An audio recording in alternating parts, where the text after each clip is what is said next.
Welcome everybody to a look at a new Radiance Films release. It is Los Golfos, also known as The Delinquents or The Hooligans.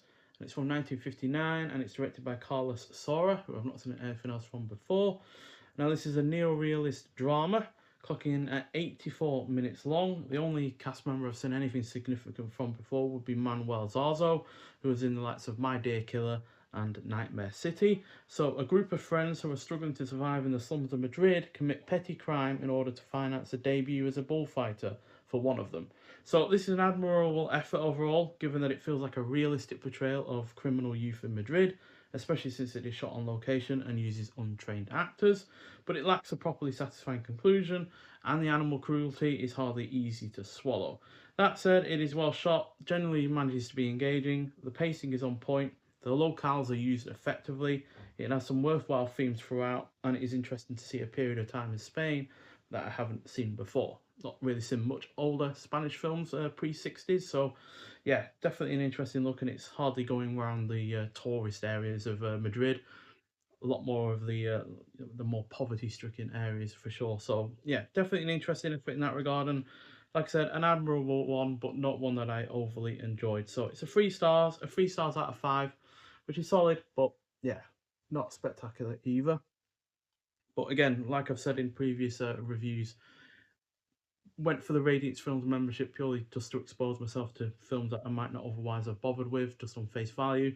And yeah, this is another one of those. So yeah, got the reverse shot there, which you don't have to adjust your eyes, it is blurry. It's meant to be. And then we've got the reversible sleeve artwork as well. So new artwork is done by Vincent Wild. It's pretty decent. And then we also get a booklet with this release as well, with a couple more shots from the film.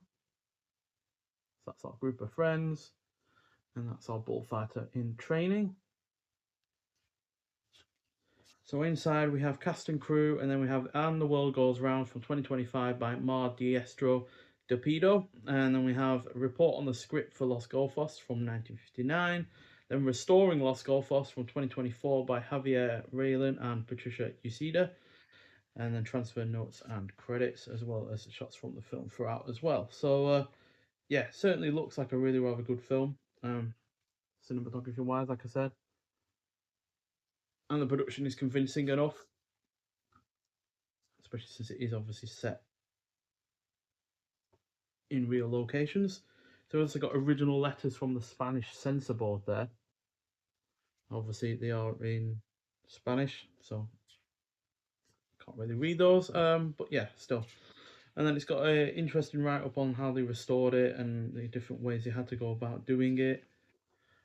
So yeah, Los Golfos was restored in 4K in 2024 by Filmoteca Espanola in collaboration with Films 59 at Digital and Electronic Systems Laboratory from the 35mm acetate negative, 35mm prints, and other intermediate photochemical materials. Restoration was supervised by Javier Raylan and Patricia Isida. Funding provided by ICAA and Ministerio de Cultura. The film was supplied to Radiance Films with a 4K digital file and is presented in the original aspect ratio with the original mono audio. So yeah, they've done really, really good work on it, because obviously I doubt this was a well-loved film in terms of keeping it in top-knit condition. But yeah, looks really, really rather great, and yeah, sounds pretty good as well. So no issues in those areas at all.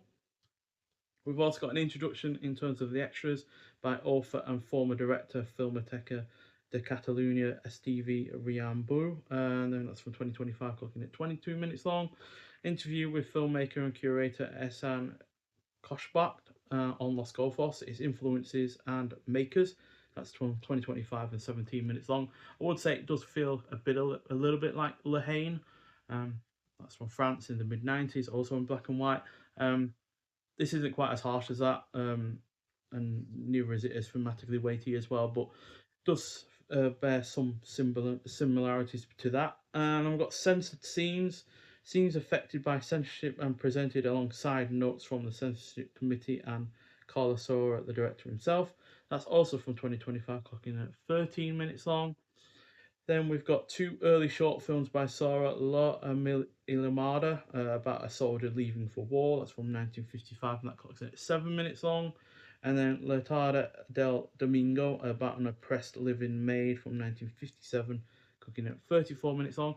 Because I wasn't blown away by this, I didn't go in for those shorts, but I might well do at some point. It's always interesting to see what a director does before they go into a full-length feature film.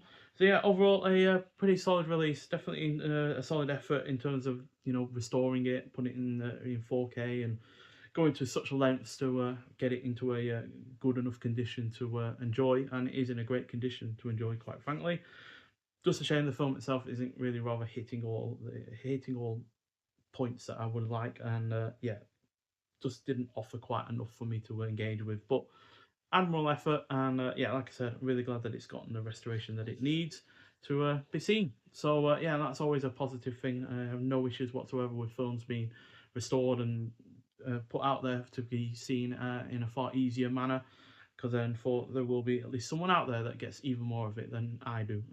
But yeah, decent effort, but not spectacular as far as I'm concerned. But nonetheless, thank you for watching. If you have seen this film before, I'd like to hear your thoughts on it, and I'll see you in the next one. Bye.